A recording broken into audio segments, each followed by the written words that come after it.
There are some things that never leave our heart. Places where we felt welcome and warm. People who made us feel like we belong. Moments when we were truly happy. Everything we gently keep as our most precious treasure, hidden deep inside. And over time, they become a part of us if we allow ourselves to let life's wonders in. We'll feel alive enough to embrace joy in the moment, realizing we can't stop time, knowing it will pass. That's what happened to me. Inside this little wooden box is my happiest memory. It's a memory of a summer that seemed endless, and happiness that smelled of warm bread and fresh apples. Welcome to the world of Woodo.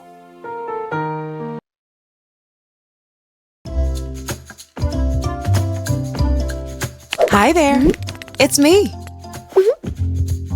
Well, at least this is how I remember myself. I used to be such a city girl. I'd only ever really seen the countryside in movies. My mountains were skyscrapers, and my rivers were noisy highways.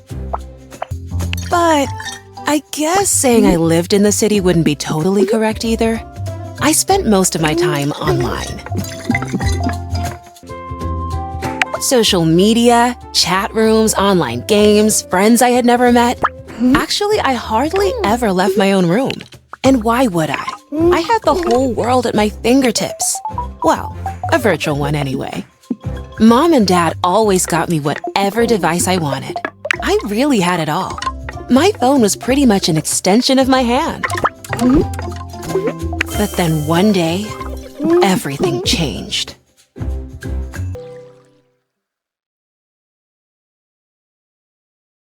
Here I am again, right in the middle of the great unknown, and surrounded by them, white, brawny, and rude. The day my life changed, I was exiled into this hostile environment, unsuitable for any modern soul. I held my phone tightly, still finding comfort in the fleeting connection to the world I'd lost. The gang of geese, clearly thinking they're the biggest deal around here, sized up the sudden intruder on their land, with little shame and even less hospitality. I couldn't help but wonder who had been feeding them so well. Perhaps a goose grandma who's always saying they're too skinny? Even the goose in a hat didn't inspire my trust. Who told him it suited him at all? I have to admit, though, it looked pretty cute.